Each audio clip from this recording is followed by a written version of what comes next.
Good morning, everyone. Dr. Dan Graham from Downtown Gilbert Health here, coming at you today with Dr. Alan Bradford, and we're going to be discussing hormone optimization testing. So, Doc, usually what we've seen in the past for years and years and years, we've seen where patients will get blood tests to test for estrogen and testosterone and progesterone and thyroid and all these other things. But we're doing something different. So why don't you tell us a little bit about what we're doing and the advantages and why it makes a difference? Yeah, we are doing something different here. So blood testing is not bad. I still use it in certain situations, especially if I'm going to start somebody on any kind of hormone replacement. But for getting a comprehensive look at a patient's hormones, we're doing something better here. We're using a urine test. And the advantage of that type of testing is that we not only see the big picture, hormone levels of testosterone, estrogen, progesterone, cortisol, adrenal function, DHEA, that kind of thing. But we're also able to see all of the pathways that our hormones go down. And we're able to see something called metabolites. Metabolites are little breakdown products of hormones.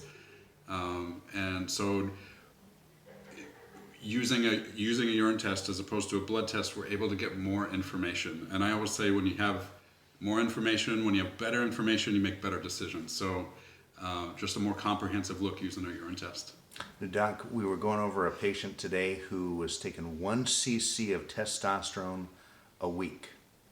And that patient was barely over 100 on his total testosterone for the last year. And so with this urine testing, this will give us a better outlook for what is going on in his body, and discuss maybe the testosterone breakdowns where what testosterone gets broken down into. Some are bad and some are good. Yeah, so that patient specifically, going and doing another blood test, since he's been on replacement therapy, it's not going to give us the full picture. So when you do this urine test that we're offering here with our patients, even if somebody is on replacement therapy, the labs can still be adjusted, and we can still get a real good idea of what is that patient still producing on their own, maybe what is coming from the injected hormone replacement, that kind of thing. So when you're talking about testosterone specifically, testosterone either goes and gets converted to estrogen. So that might be a concern for that patient. Maybe he's pushing too far into estrogen. And then testosterone, when it breaks down into its metabolites, it can go down one of two pathways, either the alpha or the beta pathway. And if somebody is pushing into one of those pathways that is what we call more androgenic, that's when you can start to see issues with prostate, issues with hair loss. So somebody might be making enough testosterone, but if they're pushing into that more androgenic pathway, then that can be caught and detected on this urine test, and we can do some things about that to make sure that they're going down the right path with what they're making and maybe what they're taking. And that pathway the advantage to that other pathway would be an anabolic pathway. Yeah, and what you really want to see is balance between the two. So using this urine test that we're offering to our patients, you can see that balance. You can see if they're favoring that androgenic pathway, the more negative side of testosterone, or the opposite. Now, let's not leave the girls out. How about with their hormone panels? Is there something similar where we might detect more of an issue where a female might be going more towards breast cancer, uterine cancer, polycystic ovarian disease? Absolutely. So similar to how we're seeing the breakdown of testosterone, on this test we also see where does estrogen go. Now estrogen can go, its final resting place can go one of three places, three different major estrogen metabolites. There's that word again, metabolite. So that breakdown product, that little tiny bits and pieces of the hormone.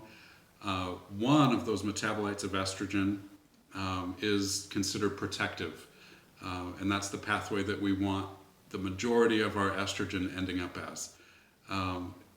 the other two metabolites of estrogen, those can present some additional risk. And so this a blood test doesn't tell you that.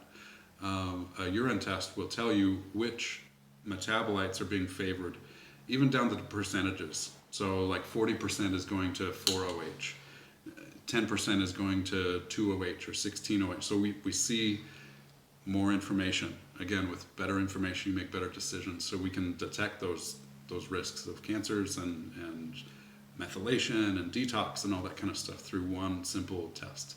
Now, how about this last question is how about brain function? Can we do anything with the detection of how the brain is functioning with this urine test?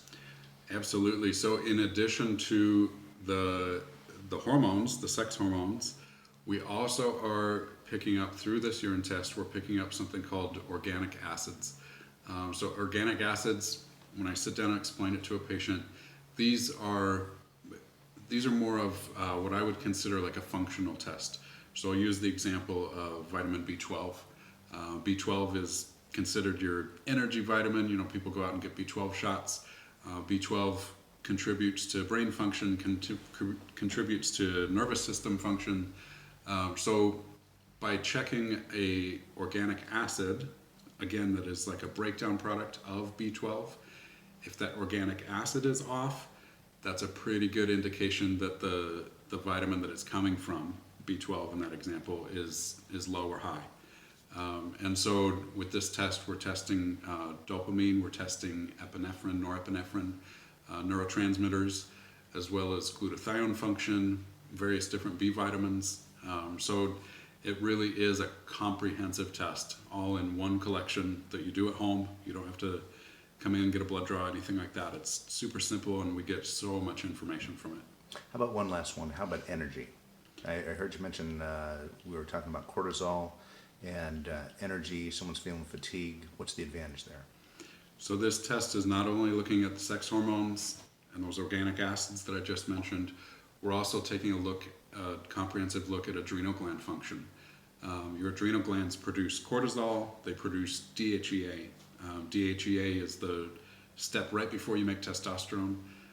Cortisol and DHEA, these are big contributing factors to energy. Cortisol should spike in the morning, should taper off as you're going to bed, and have that nice little rhythm. So by this test, we're able to see that rhythm, that cortisol rhythm of a patient. My patients that are, I call them wired and tired.